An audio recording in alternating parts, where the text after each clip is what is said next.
Hey everyone, so we're going to be jumping into how to actually upload your AR into the back of Ads Manager, even setting up a dummy ad and sort of showing you all the whole process that you need.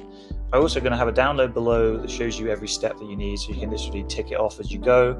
So first of all, let me shrink my head down to the corner, maybe a little bit smaller. Okay, there we go. So this is where we're starting off. We're starting off in the back of Spark AR. So Spark AR is Meta's platform for the creation and subsequent deployment of the AR. So you have Spark AR, which is the program that you use to essentially create the AR. You export it from there, and then you use Spark AR Hub, which attaches to the back of Ads Manager, to upload the actual AR effect. So what we need to do is jump straight into Manage Effects, and it'll jump over to the Spark AR Hub. So what you need to be doing when you're in the Spark AR Hub is jumping over to the page selector up in the top right hand corner, because you essentially want to make sure that you're selected, you're in the right page that you're uploading the effect for. So that will be whichever page is you're running the ads for. So you need to make sure you have that permission, and I believe creator is the lowest permission level you can have. But of course, if you're the one running the ads, you'll probably need a lot more than that. So once you have that selected, then run over to the publish button right next to it, and you have these two options here. So one option is to upload an effect, which is just for sharing and for video calling, is what it sort of says here. And basically what it is it sits in the back of Facebook and it sits in the back of Instagram, and it's really for the organic side. So you'll see when you go to some people's profiles on Instagram, for example, they'll have a little twinkly, sparkly image, and it's an extra tab, on their options, and that's where the AR basically sits. And that can be shared, that can be even link created, and you can share it all sorts of different places. You can post it to people, and you can tag it in Reels and things like that.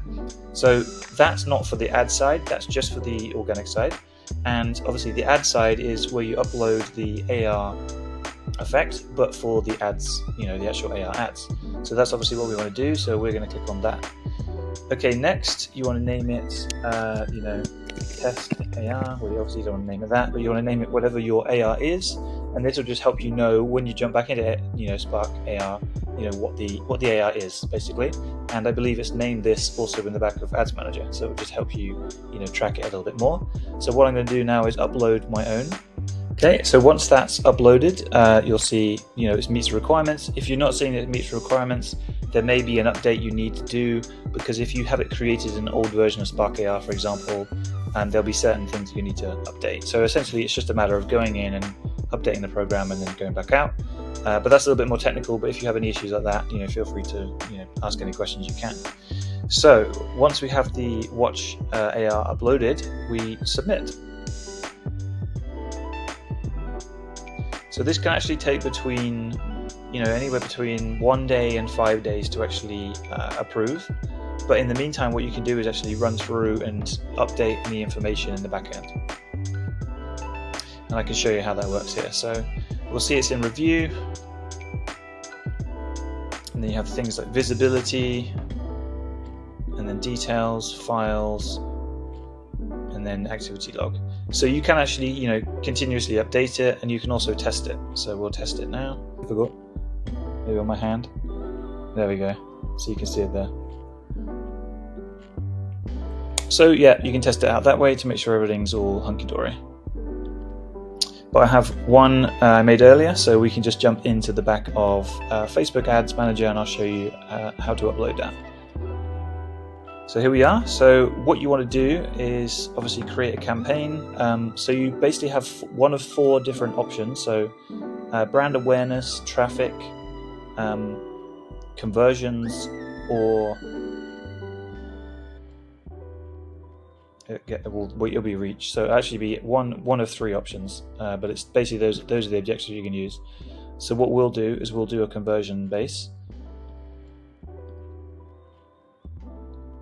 So we base a campaign on that, and then we won't bother naming it or anything. So we just jump straight to the Ads Manager, the ads level. And then what you want to do when you create your AR ad is scroll down to the destination, and then you select Instant Experience here. So, and then go to choose a template, and then scroll right down the bottom, you see AR Experiences here. And then in Effect, you'll have your effect. So the one that's inactive is obviously the one we just uploaded, so it's still going through the process. but this portable projector is one I've already uploaded, so we can get it there.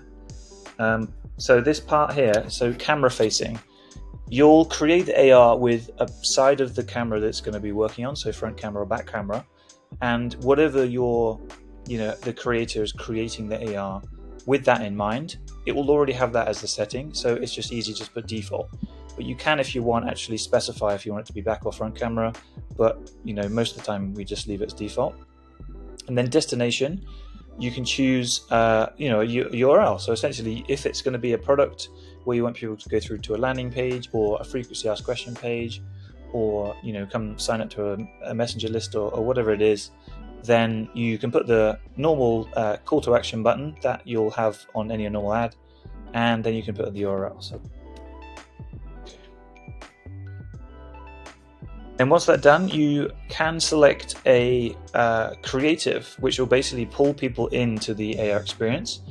And what we find works really well is to have one with essentially like a demonstration of how the AR is going to work. And you can go to all sorts of different levels with this. You can have an amazing influencer over-the-shoulder shot of someone working it and showing how it works, or you can literally have a video of someone using it straight from the mobile and then upload that as the video. So that's, you just upload that essentially in the same sort of place. So we can just upload, another AR example that we have here, and we pretend that this is the AR that we're using, and it will just come up in the normal feed, ad feed like this. But what you'll see over the top here is you have this tap to interact. So this overlay is unique to AR ads, and the option for it will appear down the bottom of where you put the primary text, the headline, things like that. So you can have three options here. You can have tap to try on, tap to see in your space, or tap to interact. So obviously the first one, tap to try on, is more of a front-facing sort of experience. Tap to see in your space is more of a back-facing one, and then tap to interact can actually just generally be any. But for this one, as the actual AR that they're going to be experiencing, not the image you see there, is actually going to be to see it in your space. So that's what we'll be selecting. And then of course that that's already uploaded. And then of course you've set everything else up properly. You've got your ad creative that's pulling people in. You've got your ad copy that's pulling people in and things like that. But we'll skip all that part for now. Then you just publish it, and then you have your AR ad. And then what you can do is you can actually send that as you normally would as a preview to a mobile, and then test it out completely for yourself. So that's what we'll do now. Send notification to Facebook. So we'll do it the same way again. And then we'll do an over the shoulder again. So I'm still on Facebook. So this, obviously you'll get this thing saying, your ad's ready to preview. So click on that, and then you'll have the ad creative and thing like this. So this is essentially what it will look like within the feed.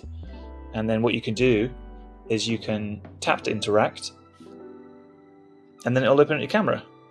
And then with the camera, then you try on the AR. It will work. But of course, this one needs a surface, and I'm putting it on my shoulder.